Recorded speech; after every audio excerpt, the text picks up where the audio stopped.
L'Olympique Lyonnais a bouclé lors de la dernière journée du Mercato l'arrivée de deux joueurs importants, Ndombele et Fèvre.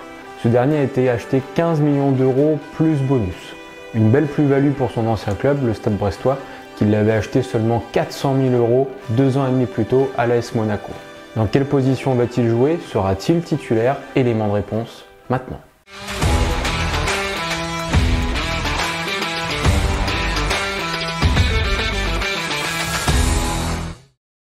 Bonjour à tous et bienvenue pour ce nouvel épisode de Corner, le rendez-vous football. J'espère que vous allez bien, moi en tout cas ça va super, je me sens en pleine forme aujourd'hui. Bon, on va parler de Romain Fèvre et on va faire un point de vue global du joueur. Son parcours, ses qualités, sa saison actuelle et ce qu'il peut apporter à l'Olympique Lyonnais. Romain Fèvre est né le 14 juillet 1998 à Agnières-sur-Seine.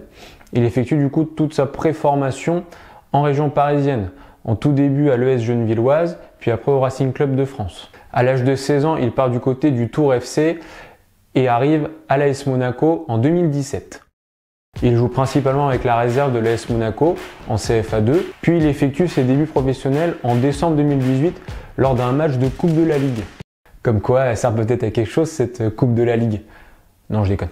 À l'occasion de cette rencontre, il va me délivrer une belle passe décisive.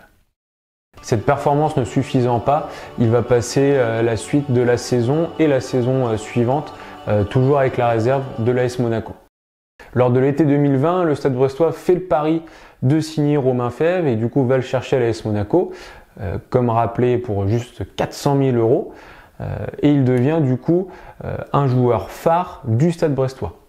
La preuve, 36 matchs joués lors de sa première saison en Ligue 1, dont 33 titulaires. Il va effectuer 5 passes décisives et il va marquer 6 fois lors de ce championnat. D'ailleurs, il va effectuer de très bons matchs face à l'Olympique de Marseille, face à l'OL et également face à l'AS Monaco, son ancienne équipe.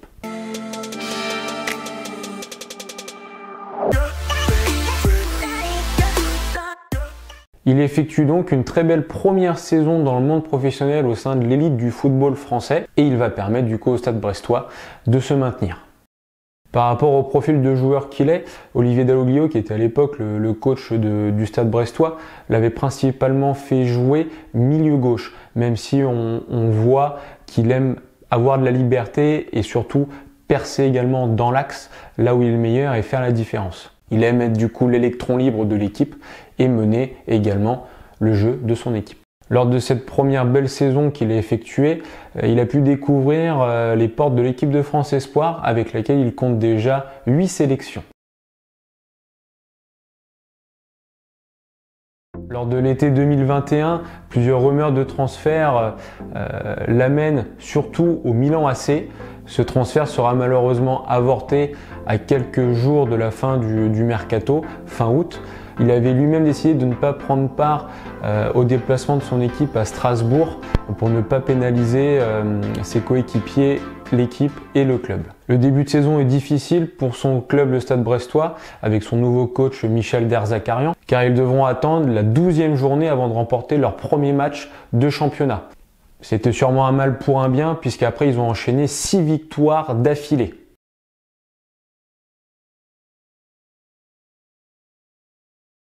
D'un point de vue individuel, à la mi-saison, Romain Fèvre il a déjà effectué une plus belle saison que l'année dernière. 7 buts, 5 passes décisives, dont 4 buts et 1 passe décisive lors de cette période phare de 6 victoires d'affilée. Autant vous dire que c'est un joueur décisif. On peut voir sur cette action la qualité de son contrôle, puis il arrive à fixer son défenseur pour pouvoir mettre après un enroulé petit filet bien placé, pas très fort mais très bien placé au ras du poteau. Le but est quand même plutôt pas mal. Bon ok d'accord, le défenseur il sort pas sur lui, ça va, j'y peux rien. Cette très belle première partie de saison avec le Stade Brestois va du coup lui ouvrir les portes de l'Olympique Lyonnais. Et l'intégration s'est plutôt bien passée. Il a l'avantage d'avoir déjà côtoyé des joueurs comme Maxence Cacré, Jeffrey Nadé ou encore Oussem Aouar en équipe de France Espoir. Il n'a pas tardé d'ailleurs à faire ses débuts avec sa nouvelle équipe dès ce week-end face à l'AS Monaco. Bon, malheureusement, le résultat n'a pas été au rendez-vous. Il n'a pas pu empêcher son équipe de perdre 2-0. Il a du coup joué toute la deuxième mi-temps Et on a pu voir déjà directement un changement tactique dès qu'il est rentré.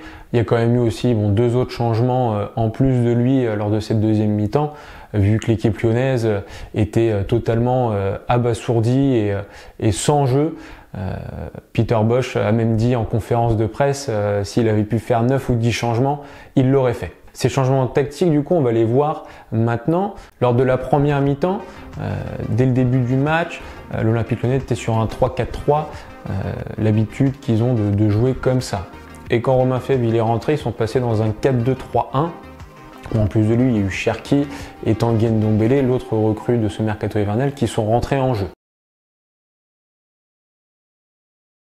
C'est là où on en vient justement au système tactique de l'OL et de la concurrence. L'équipe évoluant depuis plusieurs semaines en 3-4-3 pour garder un certain équilibre défensif qui a causé plusieurs matchs nuls ou même de défaites au début de la saison pour les Lyonnais. Est-ce que Peter Bosz va garder ce système de jeu en 3-4-3 avec les arrivées de Ndombele et de Fèvre, combiné au départ de Bruno Guimaraes qui est parti lui du côté de Newcastle. Concernant le milieu de terrain, que ce soit en 4-2-3-1 ou en 3-4-3, pour moi, je mettrais Maxence Cacré et Tanguy Ndombele, vu les performances pittoresques de Thiago Mendes, qui pour moi n'a absolument rien à faire à l'Olympique Lyonnais. C'est nul!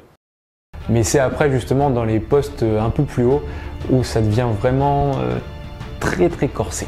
Paqueta, Aouar, Toko Ekambi, Reine Adélaïde, Fèvre, Cherki, Kadewere et je vais même mettre de côté Shaqiri.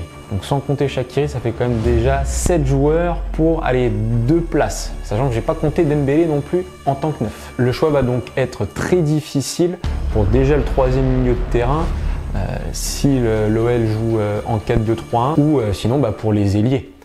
On va voir le côté positif de la chose quand même pour l'Olympique Lyonnais et pour Peter Bosz. Ça laisse quand même un choix, il y a un panel de joueurs assez important et plutôt de très bonne qualité, sachant que l'OL est encore, bien sûr, il va essayer d'aller chercher une place qualificative en Coupe d'Europe jusqu'à la fin de la saison et puis il joue encore la Ligue Europa. Pour ma part, au vu de la saison qu'il effectue, l'Olympique Lyonnais a tout intérêt à faire jouer Romain Fèvre. De par sa qualité technique, il sait être décisif et aussi faire briller ses coéquipiers. En espérant pour lui et pour le club qu'il joue un rôle majeur dans les prochaines semaines, car une chose est sûre, il va être un joueur important dans le futur. Bon écoutez, c'est la fin de la vidéo pour aujourd'hui.